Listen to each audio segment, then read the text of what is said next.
Hey guys, this is my general review of the Akai MPK Mini, which is basically a really small MIDI device for producing, for controlling your live shows, um, like an all-in-one sort of MIDI device, which has keys, which has pads, which has MIDI assignable knobs, and a ton of other options. Um, it's extremely affordable for the price range. I think it's one of the best devices out there.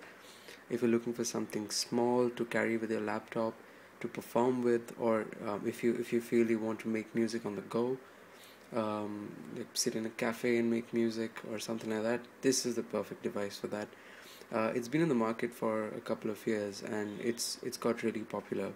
So I'm just going to run through some of the features I like, and some of the usages that I feel this device works the best in.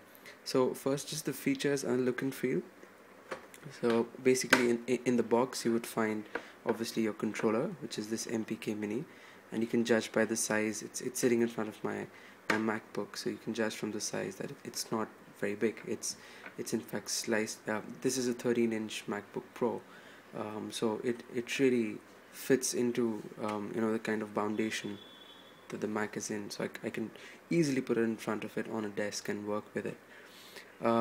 It's built really well. It's not extremely light. It has a bit of a weight, so it's well built. It's plastic. There's no metal on it, but the plastic is of really good quality. As you can see, it's really well built. So it'll last you.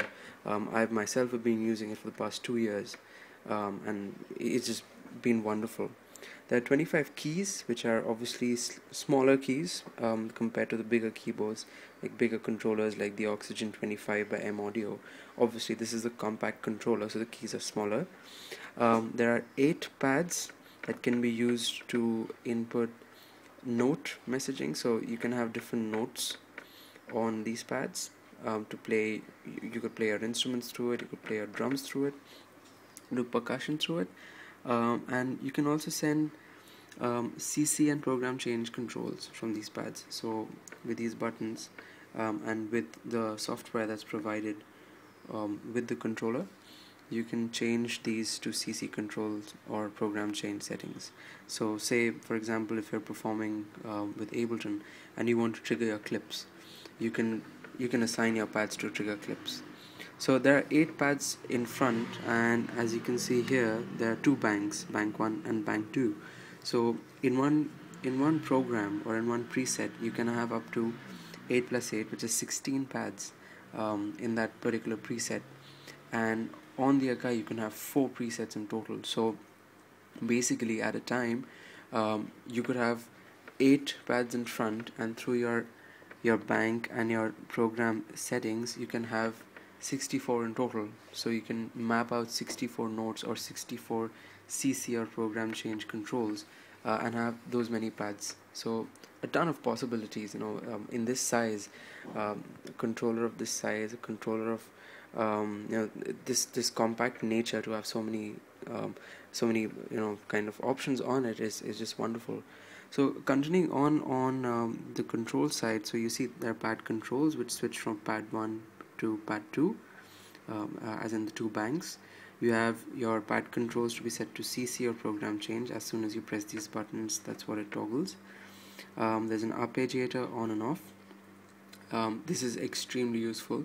So if you want a lot of randomization, if you want to play notes, any kind of arpeggios, there are a ton of options in the arpeggiator, and it's just really well built. So as you can see, the arpeggiator goes from a 1x4 all the way to a 132 triplet. That's the kind of time signature you can put in, and the arpeggiator goes up, down, exclude, include, order, and random. So you have different kind of settings for the arpeggiator, and it also goes from 0, 1, 2, and 3 of the octaves. So you can have your arpeggiation to a range of octaves if you want these crazy kind of sounds. You have a sustain button, which is very useful, especially for arpeggiation. You can just latch your arpeggiator and you can play a chord, and that'll stay, and you can overdub. Program shifts your patches, so your 4 programs, like I said, you have 4 presets. Lastly, you have your octave up and octave down. So this basically does 1 octave, that's the middle, it does 3 before it and 3 above it. So there are 3 lower octaves and 3 upper octaves. So there are 7 octaves in total that you can play on this keyboard. Obviously 1 octave at a time. Coming over to the right, you have 8 MIDI assignable control knobs. These are a bit tiny. These have got a bit of criticism from people who say they're a bit small. They should have been larger. They don't, you can't grip them properly. I personally haven't found any fault in them. Obviously they're tiny because this is a tiny controller. You can see that that's the kind of size these controllers are really off. So I think they do the job, and I think for this kind of price point, for this compact size, this is probably what you would expect. I think the knobs are just perfect. They work really well. They feel really good. They feel quite premium. So that's the controller, and this is the cable that comes with it. It's a standard micro USB cable. So let me plug it in to show you guys. And I basically I use the controller with Ableton Live 8, so I can quickly show you how it lights up. So there you go. So as soon as you plug it in, it'll light up. It's a plug and play. It's a controller that's ready to go. You can plug it in. You can launch Ableton Live or whichever software. This works well with any program. You can assign it. I've used this on Logic. I've used this on Nuendo. You can easily use it on things like Cubase and even Fruity Loops to produce music. And obviously Ableton is something that a lot of people are using now, so that seems popular. So I have the controller here. It's pretty easy for me to. Obviously I have it set up before, so in my preferences, you have your MIDI sync option. And in that you can simply go and, so I have it already set up, the MPK Mini. So it's quite simple. A lot of you who use this would know, say if I take an instrument, say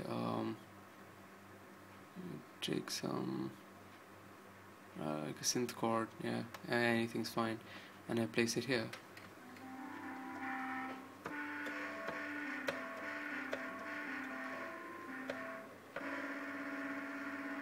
So see, it's absolutely plug and play. It's already detected that's the track I've armed.